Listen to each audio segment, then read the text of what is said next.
सबसे पहले शिल्पा शेट्टी पर चर्चा। राज कुंद्रा की पत्नी शिल्पा शेट्टी, या यूं कहे लोकप्रियता के हिसाब से कि शिल्पा शेट्टी के पति बहुत बड़े बिजनेसमैन राज कुंद्रा।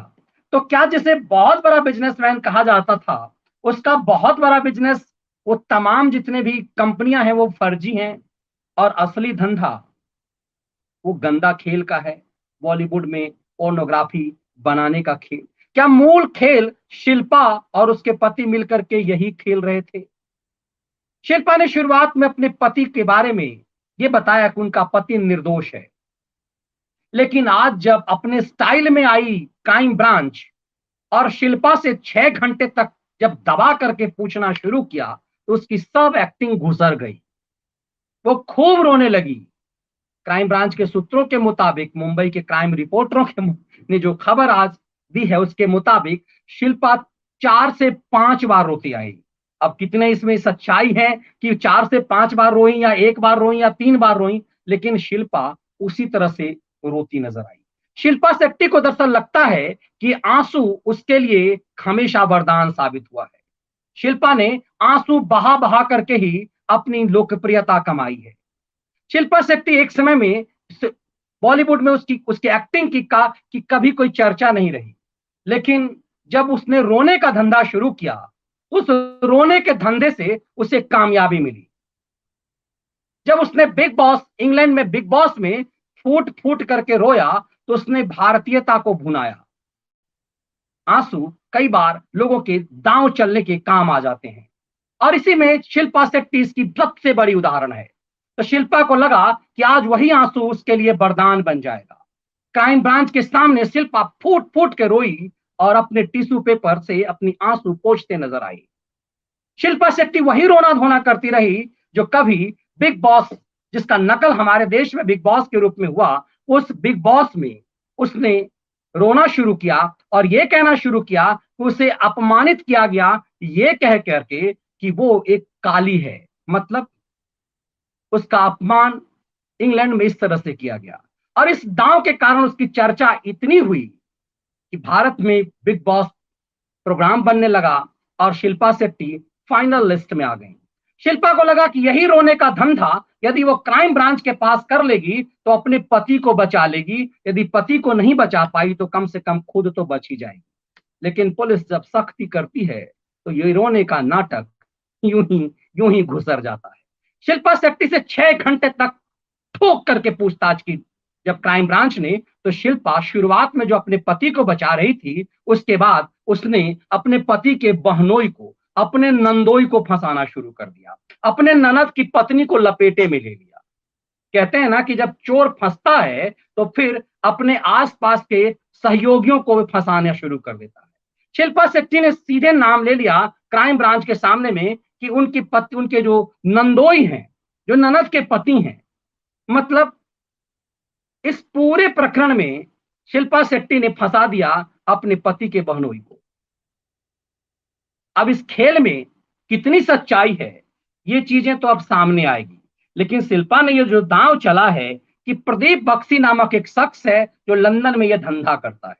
दरअसल इस इंडियन लड़की का पोर्नोग्राफी बना करके, कहते हैं दुनिया में भारतीय लड़कियों की पोर्नोग्राफी की बड़ी मांग है। इसी दांव को समझते हुए दुनिया के मार्केट का जो अनुभव राज कुंद्रा को था, शिल्पा के पति का था, उसको उसने भुनाना शुरू कर दिया और भारत के बॉलीवुड के गंदे चरित्र को दुनिया भर में सामने रखा। कहते हैं 60-60 लाख रुपए पर डे की कमाई शिल्पा के पति को हुई। और ये जो जाल बिछाया गया, अभी आपने हाल में देखा कि कई फर्जी कंपनी, ये सामने आया कि ईडी ने पता किया कि कई फर्जी कंपनी महाराष्ट्र के पूर्व गृह मंत्री अनिल देशमुख के बेटे ने तैयार किया। मतलब बाप के पाप की कमाई के लिए फर्जी कंपनी तैयार की गई। तो ये बहुत बड़ा बिजनेसमैन, जो चर्चा होती थी कि शिल्पा शेट्टी का पति बहुत बड़ा बिजनेसमैन है, तो क्या यह धंधा यही मूल धंधा था? और ऐसी कौन पत्नी है जिसका पति ऐसा धंधा करे और पत्नी को पता ही ना चले? वो भी बॉलीवुड की चमकीली हीरोइन, वो बॉलीवुड के दांव पेच वाली कलाकार, उसे पता ही ना चले कि उसका पति किस गोरख धंधे में संलिप्त है।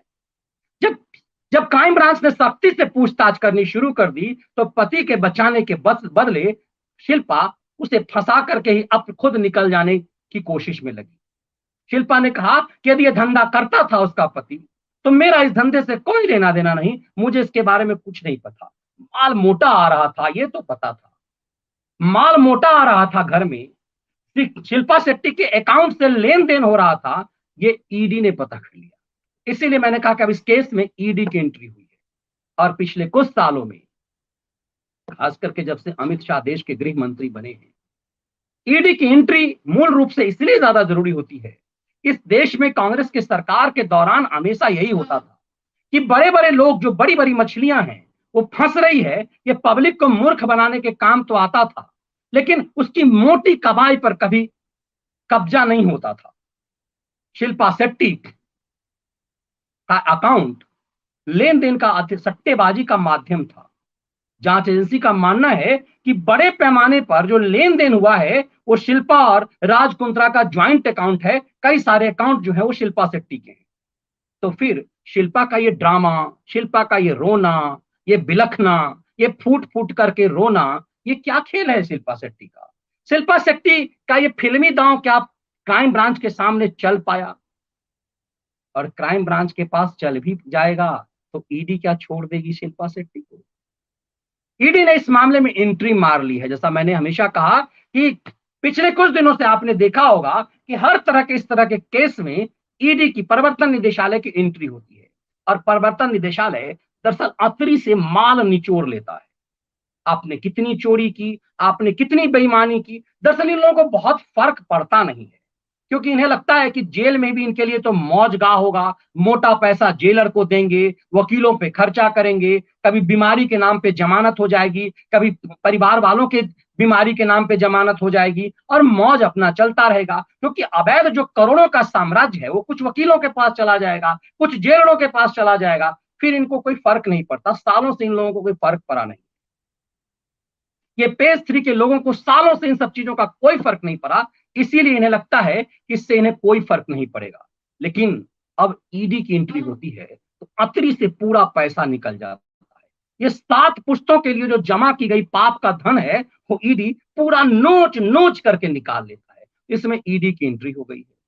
अब ये पता चल रहा है कि राज कुंद्रा के कई सारी कंपनियां थी, ये फेक कंपनियां थी, फर्जी कंपनियां थी, और दरअसल ये कमाई उन कंपनियों के नाम पे होता है। आप अक्सर देखे होंगे कि कई इस तरह के लोग जो है फर्जी कंपनियां बना लेते हैं और उसके बाद लोन, लेन देन, इनकम टैक्स के बचाव का ये खेला करते हैं। इतना ही नहीं हुआ, सवाल यह है कि शिल्पा रोने क्यों लगी? ऐसा क्या हुआ?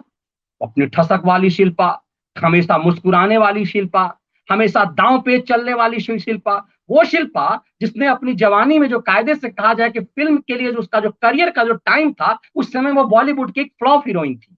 लेकिन उसका रोना जो बिग बॉस में हुआ, उस रोने से उसने अपने करियर को बदल लिया। और वहां से आप देखेंगे उसका ग्राफ जो है तेजी से, जिसकी उसकी उसके करियर का जो ग्राफ है कायदे से 40 के बाद डेवलप हुआ, जबकि 40 के बाद फिल्म बॉलीवुड में जो है ढलान पे हीरोइन होती है। लेकिन शिल्पा शेट्टी बॉलीवुड की एक ऐसी हीरोइन है कि जितनी वो ढलान पे चली जाती रही उतना उसका चढ़ाव होता जा गया।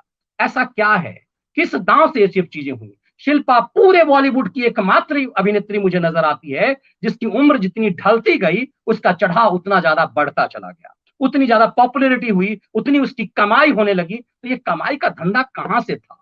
शिल्पा कहती है कि उसका पति वेब सीरीज बनाता है। क्राइम ब्रांच ने पूछा, बचिया ये वेब सीरीज कहां दिखाती हो, किस चैनल पे दिखता है, कहां दिखता है, जरा उसे दिखाओ। तो उसका जवाब नहीं मिल पाया। शिल्पा से पूछा गया कि ये बताओ कि 19 तारीख को तुम्हारा पति अरेस्ट हुआ और 21 तारीख को धनाधन उसके लैपटॉप से ये जो वीडियो जो हैं, ये पोर्नोग्राफी के वीडियो जो धनाधन फटाफट जो डिलीट हो रहे थे, वो कौन डिलीट कर रहा था बच्ची, ये जरा ये बता दो। तो शिल्पा वहीं फूट फूट करके रोने लगी, फंस गई दांव में। कहते हैं ना, जब पुलिस वाला चाह ले तो अतरी से, इंटेंशन यदि पुलिस का ठीक हो तो वो सब कुछ कर लेती है। शिल्पा वहीं फंस गई। और शिल्पा से जब पूछा गया कि एक चीज बताओ, ताकि 50 वीडियो डिलीट हुए, टाइमिंग बताया गया। आज की टेक्नोलॉजी के दौर में यही खासियत है। राहुल गांधी जैसे लोग इन्हीं सब चीजों से तो डरते हैं। बेईमान लोगों को सबसे ज्यादा डर आज इसीलिए, आपका मोबाइल आपके पाप को, आपके अपराध को पकड़ने का एक बड़ा माध्यम है। आप कहाँ मूवमेंट करते हैं, आप क्या करते हैं, आपने देखा ना एक एक बड़े टीवी चैनल के स्टार प्रस्तोता है, उसका पति जो है ड्रामेबाज पति योगी आदित्यनाथ के, जब जब अवैध रिपोर्टिंग करने के, पत्रकारिता संपादकीय करने के बदले एक यो होटल में जो है रंगरेलिया करने लगा था, जब पत्नी, एंकर पत्नी ने फोन किया कि कहाँ हो बबुआ, कहाँ हो बेटा, कहाँ हो बाबू, तो उसने जो फोन नहीं उठाया और 2 घंटे के बाद एक स्क्रिप्ट लिख दी कि उसको चार गुंडों ने घेर लिया था, और चार गुंडों ने घेर करके कहा तुम योगी आदित्यनाथ के खिलाफ स्टोरी लिखाते हो, दिखाते हो, इसीलिए तुम्हारी कुटाई करेंगे, और कुछ पर्स वर्स से पैसे वैसे छीन लिए, ना मोबाइल छीने, ना पर्स छीने, ना सोने की अंगूठी छीनी, ना चेन छीना, कुछ भी नहीं छीना, लेकिन स्क्रिप्ट लिख दिया। लेकिन उसके मोबाइल से पता चला, यूपी पुलिस ने पता कर लिया कि जिस समय इसने अपहरण की ये कहानी रची थी, दरअसल उस समय अपने चैनल की एक लड़की के साथ रंगरैलिया कर रहा था, और उसकी पत्नी जो है बहुत बड़ी स्टार एंकर है, तो बहुत बड़ा बड़ा सवाल करती है वो। आप देखे होंगे अभी हाल में यूपी में जो रेप केस में बड़ा क्रांतिकारी डीएम को साथ मुंह में घुसेर घुसेर करके, माइक घुसेर करके, लेकिन अपने पति से नहीं पूछा कि पाप का धंधा जो कर रहा था इसमें पुलिस को क्यों फंसा रहा था। तो दरअसल उसका पति उस मोबाइल में ही फंस गया। इसी तरह से शिल्पा शेट्टी का पति भी उस मोबाइल कारण के फंस गया। पूरा लैपटॉप, शिल्पा का आज लैपटॉप ले लिया गया, उसके साथ उससे पहले शिल्पा शेट्टी के पति राज कुंद्रा के लैपटॉप, उसके कंप्यूटर, उसके मोबाइल फोन जब्त कर लिए थे क्राइम ब्रांच ने। आज शिल्पा शेट्टी के मोबाइल फोन, उसके कंप्यूटर, उसका लैपटॉप जब्त कर लिया गया।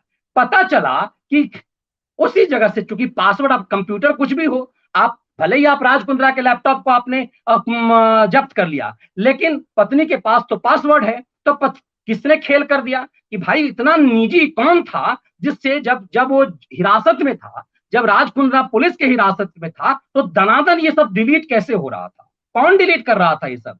पुलिस ने जो यही पूछा, उसके बाद टूट गई शिल्पा शेट्टी। अब क्या शिल्पा की गिरफ्तारी होगी, तब पता चलेगा बॉलीवुड का सच। और ये जो दिखने हाथी के दांत होते हैं बॉलीवुड में, कि पति बहुत कमाता है, इसने फलाना हीरोइन ने बहुत बड़े बिजनेसमैन से शादी किया, तो यही बिजनेस है क्या। यदि 60 लाख की कमाई प्रतिदिन इससे हो, तो हर कोई यही बिजनेस करना चाहे। लेकिन भारत में पोर्नोग्राफी इतना खतरनाक कानून है कि शिल्पा के पति यदि फंस गए इसमें, तो जीवन भर निकलना मुश्किल हो जाएगा। ये पोर्नोग्राफी एक्ट हिंदुस्तान में सबसे खतरनाक कानून के रूप में, और यदि इसमें शिल्पा फंस गई, तो शिल्पा अंतरी से तो सब पैसा निकलेगा ही। जरा उस बरबोली हीरोइन के लिए भी लोगों से सवाल करना होगा, और इसीलिए मुझे लगता है कि अमिताभ बच्चन की पत्नी से बार बार पूछा जाना चाहिए। ये सबसे हम ये है कि 1 साल से ज्यादा हो गए सुशांत सिंह राजपूत की मौत की, बरसी हुई बॉलीवुड की थाली वाली हीरोइन जया बच्चन एक शब्द भी नहीं बोली, एक शब्द भी नहीं लिखा, उसके पति ने भी इस पर ट्वीट नहीं किया, कुछ भी नहीं किया। बड़े बड़े चीजों में, बड़ी हर चीज के ऐड करने अमिताभ बच्चन निकल जाते हैं, और बरबोली जया राज्यसभा में इसका इस्तेमाल कर लेती है। राज्यसभा में बरबोला, चूंकि ये लाल टोपी वाले ने जो दिया है, और लाल टोपी वालों की तो एंट्री रही है, अमर सिंह तो यही धंधा करते थे बॉलीवुड में, तो फिर इस बरबोलेपन के मायने क्या है। आखिर बॉलीवुड में सिर्फ जया बच्चन से ही क्यों पूछा जाए, क्योंकि जया बच्चन ने सबसे ज्यादा बरबोलापन दिखाया। तो क्या इस कुंद्रा के कुरूप कुकृत्य से, जिसमें अब नाम अब शिल्पा शेट्टी का आ रहा है, और शिल्पा शेट्टी बड़ी चालाकी से पति को बचाने के लिए उसके बहनोई को फंसाना चाह रही है, उस प्रदीप बक्सी के खिलाफ रेड कॉर्नर नोटिस भी जारी हो चुका हुआ है, और इस पूरी तरह से उसे गिरफ्त में लेने की तैयारी पुलिस कर रही है। ऐसा नहीं कि प्रदीप बक्सी बच जाएगा, लेकिन प्रदीप बक्सी यदि फंसेगा, तो पहले जिस ढंग से शिल्पा ने उसका नाम लिया, तो वो छोड़ दिया जाएगा क्या। इस पूरे प्रकरण को देखने के बाद ऐसा लगता है कि ईडी की जब इसमें एंट्री पूर्ण रूप से होगी, तो ये पैसे का लेन देन पता चलेगा। ये भी पता चलेगा कि सही मायने में बॉलीवुड में कितनी फिल्में इस तरह की बनती रही है। बहुत सारे लोग इस सच को अब सामने लाएंगे, और जवाब तो अब जया बच्चन को भी देना ही पड़ेगा। कूद कूद करके राज्यसभा में जो जया बच्चन बोली, जो बड़ी चालाकी से मीडिया के कैमरे पर नहीं आती है, और दुत्कार देती है पत्रकारों को कि तुम हमारे कैमरे के पास आते हो अपनी टीआरपी के लिए। अरे टीआरपी की उम्र तो ढल है, अब आपको सवाल का जवाब देना पड़ेगा। तो ये बहुत कुछ चीजें अभी सामने आनी है। अभी 6 घंटे पूछताछ हुई है शिल्पा से, अभी कई बार और पूछताछ हो सकती है, क्योंकि राज कुंद्रा की गिरफ्तारी यूं ही नहीं हो जाती है। बड़ी मछली पर हाथ जांच एजेंसी ऐसे ही नहीं डालती। राज कुंद्रा के खिलाफ शिकायत फरवरी महीने में हुई, लेकिन कुंद्राओं को लगता था कि उनका ग्लैमर इतना है कि पुलिस की हैसियत नहीं होगी कि उनके ऊपर हाथ रख दे। बॉलीवुड के कलाकारों के ऊपर हाथ रखना पुलिस के लिए कोई आसान काम तो रहा ही नहीं है। इतने सारे अपराध हुए। जब संजय दत्त ने कार चढ़ा दी गरीबों पे और कई लोगों को मार दिया उसमें, तो जालीदार टोपी पहन करके पहली और आखिरी बार निकल गए। कई लोग इस खेल से भी बच जाते हैं। वैसे शिल्पा के पास इस तरह के दांव पे चलने का नहीं है कि कोई एजेंडा चल दे कि मैं फलाना शांति प्रिय समुदाय की हूं, इसीलिए मुझे फंसाया जा रहा है। ये दांव भी शिल्पा सलमान खान और अजहरुद्दीन की तरह तो चल नहीं पाएंगी, लेकिन मुश्किल तो बढ़ गई है। शिल्पा शेट्टी की मुश्किलें अब बढ़ गई है। और आज शिल्पा एक तरह से, जो शिल्पा शुरुआत में, अभी 2 दिन पहले शिल्पा शेट्टी ने इंस्टाग्राम पे एक पोस्ट लिखा, अपने पति का बचाव किया, लेकिन जब खुद फंसने का दांव आया, एक सवाल जो सबसे भारी था कि बचिया ये बताओ कि ये 50 पोर्नोग्राफी फिल्म डिलीट कैसे हो गए? ये 2 दिन के अंदर 50-50 फिल्में डिलीट क्यों हो गए? क्योंकि उन तमाम जो डिलीट की गए जो फिल्में हैं, उसको रीइंस्टॉल कर लिया है क्राइम ब्रांच ने। आज की तकनीक में आप कुछ भी डिलीट कर लीजिए, आपको लगता है कि आप बहुत चालाकी, अपने मोबाइल से कोई व्हाट्सएप डिलीट कर लेंगे, लेकिन सब कुछ आपके रिकॉर्ड में है। इसीलिए पुलिस ने यह भी पूछा कि तुम्हारे पति ने जो व्हाट्सएप ग्रुप बनाए हुए थे, उसमें तुम्हारे पति को कोई शामिल नहीं किया था। जैसे हमारे साथ, हम ही लोगों के साथ है आजकल, अब इतने लोगों ने व्हाट्सएप ग्रुप बना लिया है, मुश्किल होता है उसमें से निकलना, तो कई सारे लोग आपको व्हाट्सएप ग्रुप में आपको डाल देते हैं। लेकिन इस व्हाट्सएप ग्रुप के भी निर्माता निर्देशक भी राज कुंद्रा ही थे। इसीलिए ये चालाकी, ये धूर्तई भी नहीं चलेगा कि किसी ने शामिल कर दिया। इसमें किस तरह की बातें हो रही थी, इसमें जिस तरह की बातें हो रही थी, क्राइम ब्रांच ने उस पर भी शिल्पा से सवाल किया। तो अब राज कुंद्रा से ज्यादा भारी शिल्पा शेट्टी के लिए है। शिल्पा किस तरह के गोरख धंधे में लिप्त थी, और शिल्पा के पति को जो बहुत बड़ा बिजनेसमैन बताया जाता है, उसका सच क्या है। धीरे धीरे बहुत कुछ उगलेगा, लेकिन इससे ज्यादा हम सबको ये उम्मीद है। मैंने सलमान खान ही कहा, संजय दत्त नहीं कहा। ये सलमान खान की बात, वही लाल टोपी तो अब जालीदार टोपी तो वही पहन करके बाहर निकलेगा। अ, तो खैर, इस पूरे प्रकरण को देखिएगा आप, तो आपको समझ में आएगा कि मामला सिर्फ शिल्पा शेट्टी या राज कुंद्रा का नहीं है। मामला बॉलीवुड के गंदे खेल का है, इस कराची वुड के गंदे खेल का। ये कितना गंदा खेल है, इसकी गंदगी का साफ होना जरूरी है। इसीलिए इस गंदगी, वहां जो गंदगी, जिस चीज पे गुमान था, उद्धव ठाकरे ने इस बॉलीवुड के नाम पर, या फिर महाराष्ट्र में इस पे पॉलिटिक्स होती रही, योगी ने इसे ही उठा करके अपने यहाँ ला दिया कि कम से कम गंगा में डाल करके इसे भी, फिल्म सिटी जो नोएडा में होगा बॉलीवुड से, वहां शुद्धिकरण बॉलीवुड का।